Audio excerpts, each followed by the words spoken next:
Good morning. Welcome to JK ICC. My name is Pooja and I am here to teach you daily current affairs. So without getting a further ado, let's get started with the first news of the day is world wetlands day. तो अब जो है world wetland day हमें देखने को मिला है। ये कब जो सेलिब्रेट किया जाता है, ये 2 फेब, ठीक है, ये 2 फेब ऑफ एवरी ईयर जो है वर्ल्ड वेटलैंड डे जो है वो सेलिब्रेट किया जाता है। ये जो दिन है ये मार्क करता है the anniversary of the signing off the convention on the wetlands of international importance in Ramsar. Ramsar क्या है? एक सिटी है, कहाँ पे? ईरान में। तो वहां पे एक कन्वेंशन साइन हुई थी वेटलैंड्स के लिए और उस कन्वेंशन को बोला जाता है रामसर कन्वेंशन। ये कब साइन हुई थी? 2 फरवरी 1971। तो गाइस सबसे पहले मैं बात करती हूँ कि वेटलैंड होते क्या हैं, वेटलैंड क्या होते हैं। वेटलैंड कोई भी जगह होती है, लाइक इट इज कोई भी प्लेस होती है विच इज कवर, या कोई भी सॉइल होती है जो कवर होती है पानी से, उसको क्या बोलते हैं? वेटलैंड। क्या हमारे जम्मू में आपको कोई वेटलैंड पता है? तो एक वेटलैंड मैं आपको बता देती हूँ, गराना वेटलैंड है हमारे जम्मू में। तो बाकी आप मुझे कमेंट सेक्शन में लिख के बताओ कि हमारी जम्मू सिटी में और कितने वेटलैंड्स जो हैं वो पाए जाते हैं। तो एक वेटलैंड होते हैं जो एक रामसर कन्वेंशन के अंदर है, ठीक है, वो आपको मैं थोड़ी देर में बताऊंगी। तो वर्ल्ड वेटलैंड डे कब सेलिब्रेट होता है? 2 फेब। तो इस ईयर की थीम क्या थी? Wetland water. तो आपसे गाइस ये पूछा जा सकता है कि वेटलैंड डे कब बनाया जाता है, किसी भी एग्जाम में, चाहे 4th क्लास के भी एग्जाम में आपसे पूछा जा सकता है कि वेटलैंड डे कब सेलिब्रेट होता है। और एसएसबी के एग्जाम में आपसे पूछा जा सकता है कि थीम जो थी 2021 की वेटलैंड की वो क्या थी, ठीक है। तो वेटलैंड क्या है, वो करंटली प्रोटेक्टेड है अंडर डिफरेंट डेजिग्नेशन में। जैसे एक तो रामसर कन्वेंशन मैंने आपको बताई, एक और कन्वेंशन है जिसका नाम है UNESCO man and biosphere programme, ठीक है। तो ये कुछ कन्वेंशंस हैं जो वेटलैंड को प्रोटेक्ट करती है। सो वेटलैंड क्या होता है? ये एक एरिया होता है which is cover with the water.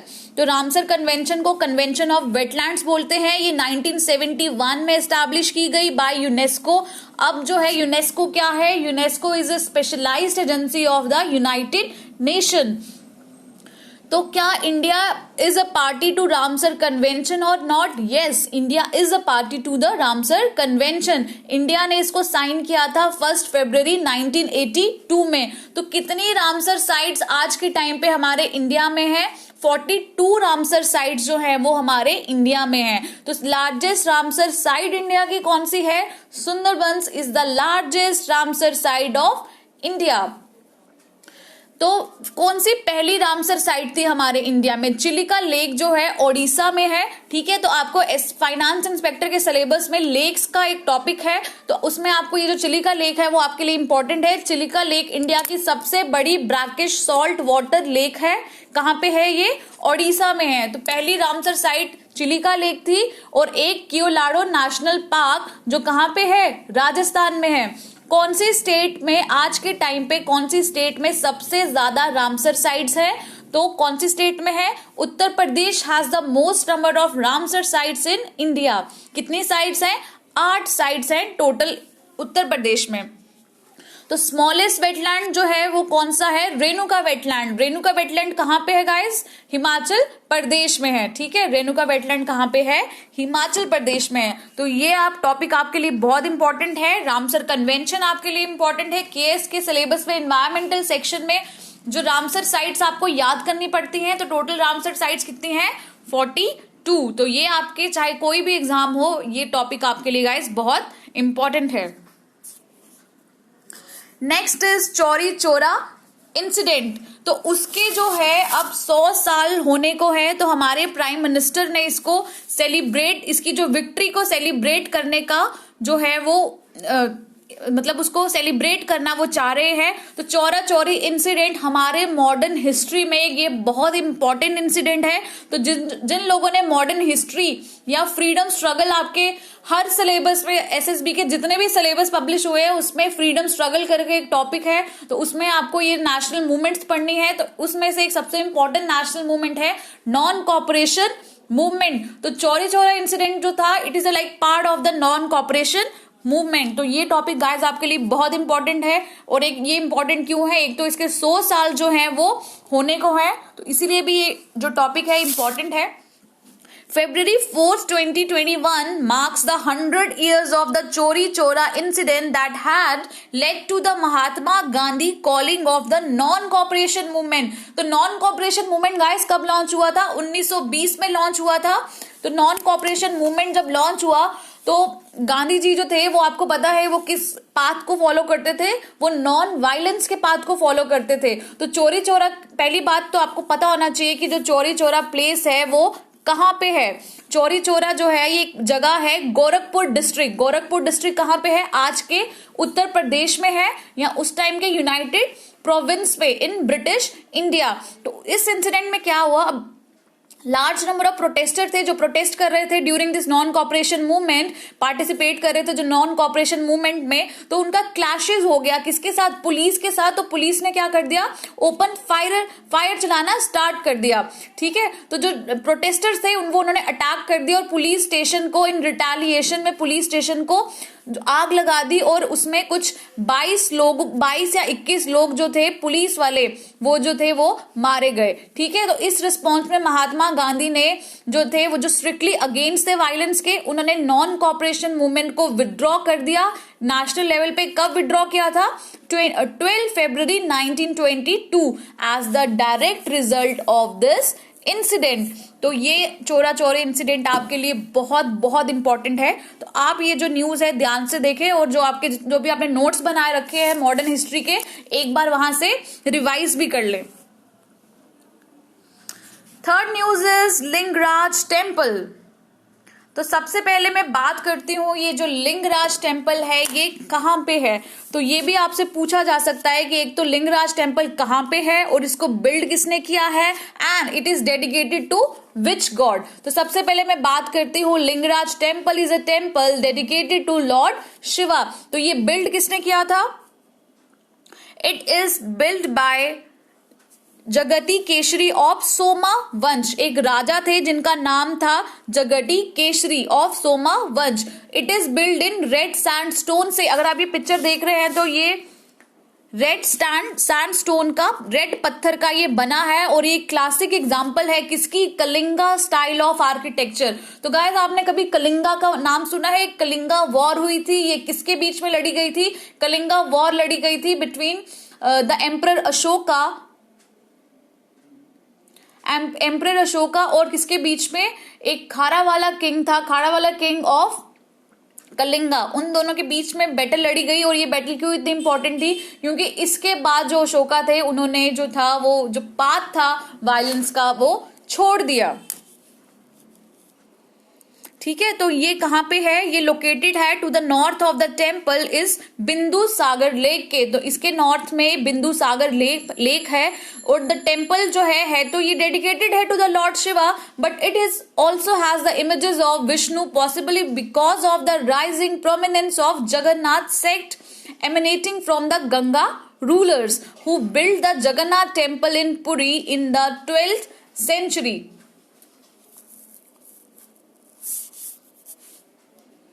तो गाइज ये न्यूज में क्यों था? क्योंकि जो आर्कियोलॉजिकल सर्वे है हमारा इंडिया का एएसआई, जो एएसआई किसके अंडर है? ये मिनिस्ट्री ऑफ कल्चर के अंडर है। तो उन्होंने कुछ इंक्वायरी बिठाई है, उन्होंने देखा कि उसके आसपास जो है लोगों ने कुछ कंस्ट्रक्शंस किए थे और भुवनेश्वर डेवलपमेंट अथॉरिटी ने अब उसको उस कंस्ट्रक्शन को डिमोलिश किया है। ठीक है, तो इसीलिए ये जो हमें न्यूज में देखने को मिली है। According to the archaeological survey of India, it is the custodian of the Lingaraj shrine. तो लिंगराज श्राइन का कस्टोडियन कौन है? ASI, which is protected under the ancient monuments and archaeological sites and remains act. तो local municipal officials did not take permission before carrying out the demolition. So according to this act, 100 metre का जो area होगा surrounding a monument is declared to be a prohibited zone. 100 metre का area around इस जो temple के है वो उसको बोला जाता है प्रोहिबिटेड जोन बोला जाता है, और जो अनदर 200 मीटर का एरिया होगा उसको पेरिफेरी बोला जाता है, वो भी एक रेगुलेटेड एरिया होगा। किसके लिए? For construction, reconstruction, repair and renovation work. तो कोई भी कंस्ट्रक्शन हो या रिपेयर वर्क हो इस पेरिफेरी जोन में, उसके लिए आपको जो है परमिशन चाहिए होगी किसकी, नेशनल मॉन्यूमेंट अथॉरिटी की and archaeological survey of India की। तो इसीलिए ये जो हमें न्यूज में देखने को मिला। तो अब मैं बात करती हूँ आर्कियोलॉजिकल सर्वे ऑफ इंडिया की। ये जो है इंपॉर्टेंट इंस्टीट्यूशन है हमारे जो इंडिया का, तो ये भी आपके लिए इंपॉर्टेंट है। तो ये कौन सी मिनिस्ट्री के अंडर काम करता है, under the ministry of culture. तो ये प्रीमियर ऑर्गेनाइजेशन है फॉर द आर्कियोलॉजिकल रिसर्च के लिए and protection of the cultural heritage of the nation. तो it was founded in which year, ये पेपर में आता है, ये फाउंड किया गया 1861 में। किसने, बाय अलेक्जेंडर क्यूनिंघम, ठीक है, first director general of archaeological survey of India. तो अलेक्जेंडर कनिंघम को क्या बोला जाता है, फादर ऑफ इंडियन आर्कियोलॉजी। तो ये पेपर में आपसे पूछा जा सकता है, who was known as the father of Indian archaeology, Alexander Cunningham. Next is Atal Bimit Vyakti Kalyan Yojana. तो सबसे पहले मैं बात करती हूं इसके नाम से ही, इसके नाम से हमें क्या पता चल रहा है, बीमित। बीमित से क्या मतलब, बीमित से मतलब कि बीमा। बीमा क्या होता है, बीमा इज अ इंश्योरेंस, ठीक है। बीमा किसको बोलते हैं, इंश्योरेंस को। और व्यक्ति मतलब लोग, तो उनकी एक कल्याण योजना है, ठीक है। तो ये क्या है, एक वेलफेयर मेजर है, ठीक है, वेलफेयर मेजर है। इंप्लीमेंट किया, कौन इंप्लीमेंट करता है इसको, एम्प्लॉय स्टेट इंश्योरेंस कॉर्पोरेशन, ठीक है। लेट्स से अगर आप कहीं जॉब कर रहे हैं और आपको वो जो जॉब से निकाला जाता है, अगर आपने वो बीमा करा रखा है, तो आपको वो जो उस टाइम पीरियड में जब आप वेले बैठेंगे, आपके पास कोई जॉब नहीं होगी, फ्री बैठेंगे, आपके पास कोई जॉब नहीं होगी, उस टाइम पे आपको क्या दी जाएगी, इंश्योरेंस दी जाएगी। बाय किसके, कौन देगा वो insurance, employ state insurance corporation. तो ये ऑफर करता है cash compensation to the insured person when they are rendered unemployed. ये स्कीम इंट्रोड्यूस की गई 2018 में।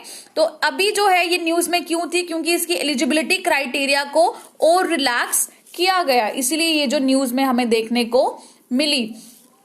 अगर जैसे कोई इंश्योर्ड पर्सन है, उसको अपने ऑफिसर जो उसका जो ऑफिस होगा, जो उसका बॉस होगा, उसके पास जाने की जरूरत नहीं है। अब जो है वो डायरेक्टली एम्प्लॉय स्टेट इंश्योरेंस के ब्रांच में वो जा सकता है, instead of the claim being forwarded by the last employer and the payment shall be made directly in the bank account of that employ, ठीक है। तो insured person should have been insurable employment for a minimum period of 2 years। अगर उसको job से निकाला जाता है तो एटलीस्ट वो 2 साल से, मतलब आज अगर उसको लेट से, आज अगर 6 Feb है, तो आज अगर उसको निकाला जाता है तो उसकी जो 6 Feb 2021, तो उसने जो अगर इंश्योरेंस कब की कराई होनी चाहिए, 2 साल पहले की, 2019 फरवरी से उसको वो इंश्योरेंस करवानी चाहिए, या उसको वो जो अपना इंश्योरेंस था वो पे कर रहा था, ठीक है। तो मिनिमम कितना है, 2 years बिफोर ही इज हर इन जो भी है उसको जॉब से निकाला गया। तो एटलीस्ट मिनिमम पीरियड कितना होना चाहिए उसके बीच में, 2 साल का। And should have contributed for not less than 78 days in the contribution period immediately preceding to unemployment and minimum 78 days in one of the remaining 3 contribution period of 2 years prior to unemployment। तो वो जो payment थी, पहले payment relief कितना मिलता था, late से आपकी जो है 10,000 रुपीज सैलरी है, तो आपको उस जो जॉबलेस टाइम पे आपको खाली उसका 25% मिलेगा, ठीक है, 25% मिलेगा। अब आपको कितना मिलेगा, 50% उसका मिलेगा, ठीक है। Wages payable up to maximum 90 days of unemployment. पहले कितना था, अगर आप जो है आपको जॉब से निकाला गया और 90 days अभी नहीं हुए, तो आपको वो इंश्योर्ड इनकम जो 25% मिलनी थी वो नहीं मिलेगी। अब जो है वो टाइम पीरियड कितना हो गया है, अगर 1 महीना भी हो गया है, 30 days भी हो गए हैं, तो आपको जो है इंश्योर्ड इनकम मिलेगी, वो भी कितने %, 50%। ये कुछ चेंजेस हमें देखने को मिले हैं, ठीक है। तो इसीलिए ये जो स्कीम है ये अभी न्यूज में थी। Next is 1 district 1 product scheme. तो मैं आपको बता दूं ये जो स्कीम है ये सबसे पहले कौन सी स्टेट ने स्टार्ट की? It is first started by the Uttar Pradesh government. तो वन डिस्ट्रिक्ट वन प्रोडक्ट की एम क्या है? एक कोई मेजर पुश देना किसको? ट्रेडिशनल इंडस्ट्रीज को, synonymous with the respective district of the state. जैसे हर डिस्ट्रिक्ट में आपको कोई ना कोई अच्छी जो हॉर्टिकल्चर आइटम है वो देखने को मिलेगी। लेट से नागपुर के ऑरेंजेस जो है वो वर्ल्ड फेमस है। तो अगर हम उसी को प्रमोट करते हैं और ज्यादा, तो लोगों की जो होगी फाइनेंशियल जो सिचुएशन होगी वो ठीक होगी, मतलब पहले से बेटर होगी। ठीक है, तो ये है क्या scheme? To support the production of horticulture items under one district one product scheme and provide better nutrition to school children, the Uttar Pradesh government में इंट्रोड्यूस सुनहरी खंड। ठीक है, तो उत्तर प्रदेश गवर्नमेंट ने क्या किया है, एक इसको मतलब बूस्ट करने के लिए, कौन सी स्कीम को थ्रस्ट देने के लिए, वन डिस्ट्रिक्ट वन प्रोडक्ट जो स्कीम है उसके लिए, और जो बच्चों को बेटर न्यूट्रिशन देने के लिए स्कूल में, तो उत्तर प्रदेश गवर्नमेंट ने एक, जिसको हम स्वीट पोटैटो बोलते हैं, जहां उसको सुनहरी खंड बोलते हैं, अब जो है उसको बॉईल किया जाता है और वो जो है आंगनवाड़ी में बच्चों को दिया जाएगा for the better nutrition to the school children. या मिड डे मील जो स्कीम है प्राइमरी स्कूल्स में जो दिया जाता है, उसमें ये जो अच्छे न्यूट्रिशन के लिए अब जो स्वीट पोटैटो हैं वो बच्चों को मिलेंगे under which scheme? One district one product. तो so under the initial phase of one district one product scheme programme 10 products has been identified. 106 products को आइडेंटिफाई किया गया है फ्रॉम 103 डिस्ट्रिक्ट्स अक्रॉस 27 स्टेट। अब अगर मैं जेएनके की बात करूं तो जेएनके की कोई आप मुझे फेमस जो है हॉर्टिकल्चर क्रॉप के बारे में जो है मुझे कमेंट सेक्शन में लिख के बताओ। ठीक है, मैं जैसे लेट से एप्पल जो है वो बहुत फेमस है, तो कमेंट सेक्शन में लिख के बताओ जो एप्पल जो है वो कौन से डिस्ट्रिक्ट में सबसे ज्यादा और सबसे अच्छी क्वालिटी के पाए जाते हैं। ठीक है, तो ये स्कीम सबसे पहले इंट्रोड्यूस की उत्तर प्रदेश गवर्नमेंट ने। तो इसका एम क्या था? मेजर पुश देना टू ट्रेडिशनल इंडस्ट्रीज को। ठीक है, तो ये बेसिकली ऑब्जेक्टिव आपको पता चल गया क्या था कि ऑप्टिमाइज करना उसकी प्रोडक्शन को, प्रोडक्टिविटी और इनकम को जनरेट करना, उसको प्रिजर्व करना और डेवलपमेंट करना लोकल क्राफ्ट्स को। ये जरूरी नहीं है खाली हॉर्टिकल्चर के लिए, बट ये स्टार्ट की थी as a horticulture scheme UP government ने, बट अब जो बाकी स्टेट्स ने भी इसको अपनाया है वो जरूरी नहीं है खाली हॉर्टिकल्चर के लिए अपनाया हो। कोई भी लोकल क्राफ्ट है किसी स्टेट का, ठीक है, जैसे कोई भी लोकल पेंटिंग भी है किसी स्टेट की, तो उसको जो है उसको डेवलप करने के लिए, उसको अपलिफ्ट करने के लिए ये जो स्कीम का ऑब्जेक्टिव है। ठीक है, प्रमोशन ऑफ आर्ट या improvement in product quality and skill development.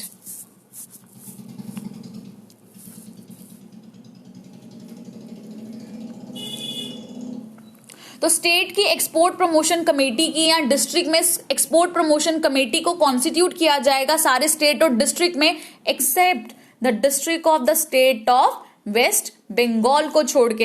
ये जो वन डिस्ट्रिक्ट वन प्रोडक्ट है ये बेसिकली एक जापानीज बिजनेस डेवलपमेंट कॉन्सेप्ट है। ये कॉन्सेप्ट कहां से आया है? जापान से।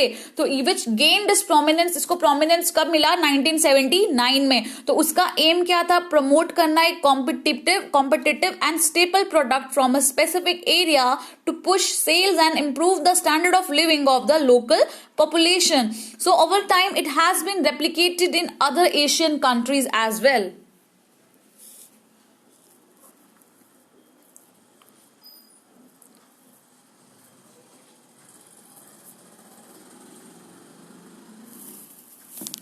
तो नेक्स्ट इज ये एक पैरासाइट है, इसका नाम है ऑर्बेन के। ठीक है, ऑर्बेन के क्या है? ये एक पैरासाइट है। ये एक हिडन पैरासाइट वीड है जो किस क्रॉप में पाई जाती है? Mustard, causing severe yield loss to the extent of 50%। ये जो मस्टर्ड क्रॉप होती है उस क्रॉप में एक पैरासाइट देखा गया है जिसका नाम क्या है? ये इंपॉर्टेंट है, ऑर्बेन के। तो ये आपसे पूछा जा सकता है ऑर्बेन के इज रिलेटेड टू व्हाट? ऑर्बेन के क्या है? ये एक हिडन पैरासाइट है जो मस्टर्ड की क्रॉप्स में देखा गया। तो इसकी वजह से 50% जो है हमें लॉसेस, जो यील्ड लॉस हुई है वो इस पैरासाइट की वजह से हुई है। तो और इसको क्या बोला जाता है? Broomrapes. क्या बोला जाता है? Broomrapes, they are aggressive root parasitic weeds, जो अटैक करती है स्ट्रेटेजिक फूड क्रॉप्स को, ठीक है, जैसे दालें वाले हो गई या वेजिटेबल्स होगी, and threaten the livelihood of many nation. तो देयर आर, अभी इसका कोई भी एब्सोल्यूट कंट्रोल मेजर जो है वो डेवलप नहीं किया गया है, ठीक है। तो ये न्यूज में क्या क्यों था, क्योंकि एक वर्कशॉप हुई है टेक्नो मैनेजमेंट ऑप्शन पे कि इस जो ऑर्बेन के ये जो पैरासाइट है इसको मस्टर्ड में कैसे कंट्रोल किया जाए, तो इसीलिए गाइस ये आपके लिए इंपॉर्टेंट है। नेक्स्ट इज कृतिज्ञा, ठीक है। तो कृतिज्ञा क्या है, कृतिज्ञा के नाम से ही अगर हम इसको बाइफरकेट करें तो KRI उस वो क्या मतलब एक्सप्लेन करता है कृषि को, कृषि इज एग्रीकल्चर, ता इज TA इज तकनीक, तकनीक क्या होती है, टेक्नोलॉजी, एंड GYA इज ज्ञान, एंड व्हाट इज ज्ञान, ज्ञान इज नॉलेज। तो इसके नाम से ही पता चलता है ये क्या है, एक नेशनल लेवल हैकाथॉन है, इसको ऑर्गेनाइज किया गया है by Indian council of agriculture research के द्वारा। तो इसका एम क्या है कि प्रमोट करना इनोवेशन, किसमें इनोवेशन को प्रमोट करना, के से क्या था, KRI से क्या था, कृषि, मतलब एग्रीकल्चर में प्रमोट करना और उसके एलाइड सेक्टर्स में प्रमोट करना, तो इनोवेशन को प्रमोट करना। तो it also provides an opportunity to the students along with the faculties innovators for show casting their innovation approaches and technologies in agriculture and allied sectors, ठीक है। तो ये मैंने आपको बता दिया, बस आपको नाम से ही पता चल गया। Kritigya is what, Kritigya is कृषि, टेक्निक, एंड ज्ञान इज नॉलेज। तो ये क्या है, इसका जो एम है वो क्या है कि इनोवेशन को प्रमोट करना एग्रीकल्चर और उसके एलाइड सेक्टर्स में। तो एक ये नेशनल लेवल हैकाथॉन हमें देखने को मिला है और इसको किसने ऑर्गेनाइज किया है, Indian council of agriculture research ने।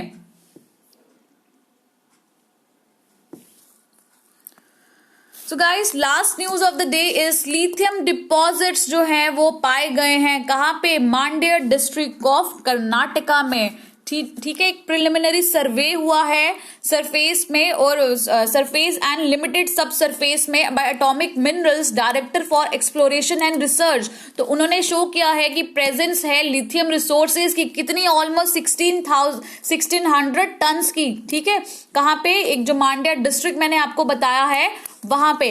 तो अब मैं बात करती हूँ कि लिथियम होता क्या है। लिथियम एक सॉफ्ट है, एक सिल्वरी व्हाइट मेटल है। तो लिथियम क्या है, एक मेटल है, सिल्वरी व्हाइट कलर का और एक सॉफ्ट मेटल है। तो अंडर स्टैंडर्ड कंडीशन ये क्या है, एक लाइटेस्ट मेटल है एंड लाइटेस्ट सॉलिड एलिमेंट है। ये हाईली रिएक्टिव भी है एंड फ्लेमेबल भी है एंड इसको किसमें स्टोर करना पड़ता है, must be store in the mineral oil. So it is an alkali metal and a rare metal.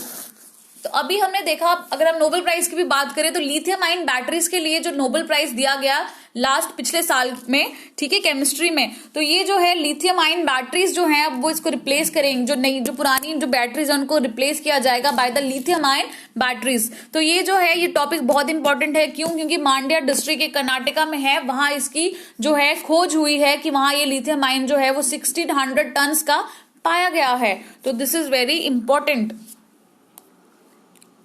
तो अगर हम इसकी प्रॉपर्टीज की बात करें लिथियम की, इसकी क्या होती है, हाईएस्ट स्पेसिफिक हीट कैपेसिटी होती है। तो तभी लिथियम को जो यूज किया जाता है इसको बोला जाता है कि it is a good conductor of electricity. तो लिथियम में एक सिंगल बैलेंस इलेक्ट्रॉन होता है, उसकी वजह से ये क्या है, गुड कंडक्टर है इलेक्ट्रिसिटी का। And it is flammable also and can even explode when expose to air and water, ठीक है। जब भी ये एक्सपोज होता है एयर या वाटर में तो ये एक्सपोर्ट हो सकता है। तो इसीलिए इसको किसमें स्टोर करना पड़ता है, मिनरल ऑयल में। तो लिथियम क्या है, ये की एलिमेंट है for new technologies and finds is uses in, इसका यूजेस अगर मैं बात करूं तो हम कहां इसको यूज कर सकते हैं, सिरेमिक्स में, ग्लास में, टेलीकम्युनिकेशन में एंड एरोस्पेस इंडस्ट्रीज में। अगर मैं बात करूं वेल नोन यूजेस जो हैं वो लिथियम के, वो क्या है, number 1 is lithium ion batteries में इसका यूज किया जा सकता है, लुब्रिकेटिंग ग्रीस में इसका यूज किया जा सकता है, या फिर high energy additive to rocket propellants, ठीक है। फोन्स में, मोबाइल फोन्स में एज अ ऑप्टिकल मॉड्यूलेटर इसको यूज किया जा सकता है और इसको कन्वर्ट किया जाता है ट्रिटियम में। ट्रिटियम क्या है? एक रॉ मटेरियल है जो किसमें यूज होता है?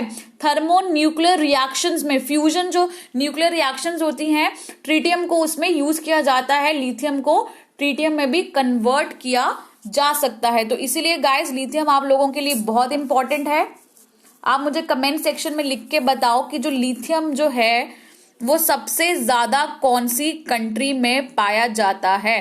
ठीक है, तो ये आपके लिए इंपॉर्टेंट है। तो अभी इसकी जो खोज हुई है वो कहाँ पे हुई है? कहाँ पे हुई है इसकी खोज? कर्नाटका के मांड्या डिस्ट्रिक्ट में। So that's all for today. Thank you for watching this video. तो अगर आपको ये वीडियो अच्छी लगी है तो please like my video, share my video and subscribe to this channels for the upcoming videos. That's all for today. Thank you.